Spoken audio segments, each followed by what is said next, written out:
Car accidents are so easy to happen, but what's not so easy is trying to figure out what in the world happened and who was at fault. In this video, we're going to take a look at the DVR for your car. It's the dashboard cam from a company called Yi. What does this thing even do? Is it even worth buying? And how much does it cost? We're going to find out in this video. Let's go.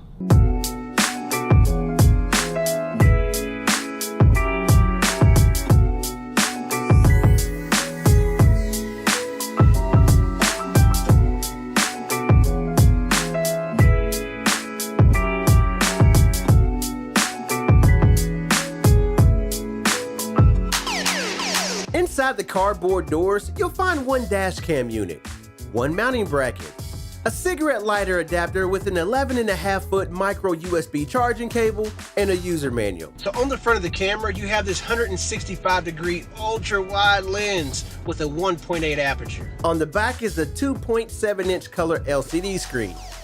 4 buttons: record, video, picture, and your settings and power features share the same button. On one side of the unit, you have a micro SD card slot. It's important to note that the manufacturer recommends using a genuine 8 to 64 gigabyte class 10 or higher SD card.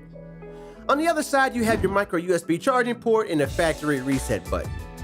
So let's talk about the video quality. So I paid $50 for this camera on Amazon, and one of the first you get what you pay for moments I experienced with this camera is in regards to the video quality. This camera supports multiple resolutions and frames per second, including 2K. Why on earth are they marketing this as a 1080p camera instead of 2K? After some testing, I realized that 1080p quality was not all that great, and the 2K quality looked the same as 1080p. So that answered my previous question. Also, there's no night vision support on this camera. However, I will say that the 1.8 aperture does help in terms of allowing light to the sensor in low light situations. On a brighter note, I was happy to see this camera supports loop recording.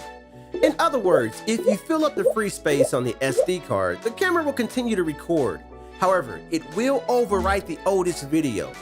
Currently, as it stands, the camera is configured to create a new video file every 3 minutes during recording. Unfortunately, there's no available feature to modify this. Speaking of features, this camera also includes some useful options found in more expensive dash cams. For example, you can disable or enable the GSensor feature. If this is enabled, the camera can detect sudden braking or collisions. In the event one of these events is detected, it will automatically start recording video. You can also set the sensitivity of the sensor, which was super useful for me. Another useful feature is the Wi-Fi video. After installing the Yi Dashcam app, you can connect to the camera wirelessly and view live video feeds, adjust the camera settings, and manage the recorded pictures and video. The camera broadcasts its own Wi-Fi signal, and as long as you're within range, you can connect to it from the app. My tests confirmed that I was able to wirelessly connect to the camera up to 35 feet away. The Yi Smart Dashcam is also equipped with an Advanced Driver Assistance System feature, or ADAS for short. This feature alerts you in real time if you're drifting outside of your lane while driving, or following too close to the vehicle in front of you. Caution, vehicle drifting. Now, I found this feature more annoying than useful, specifically the lane drift notification. Since there's no way for my vehicle to communicate to the camera, every time I intentionally switch lanes, it would alert me, which became very annoying. So for that reason, I keep it turned off. In terms of battery life, I was able to get about 2 hours of continuous recording before having to plug the camera in for a recharge. It's worth noting that this camera can continue to record while charging. Setup and installation only took a few minutes. Setting up the camera was just a matter of selecting your location, date, and time. One thing I found annoying is that you do not have the option to choose between the 12-hour format and 24-hour format. The camera is only configured for the 24-hour format. Installing the unit was straightforward. Attach the included mounting bracket to your windshield, attach the camera to the bracket, and plug in the device. I ended up ordering a higher quality mounting bracket that offers multiple mounting options for only $9. Please see the details in the description section of this video if you're interested in purchasing details. That being said, the Yee Smart Dash Cam gets the job done at a great price.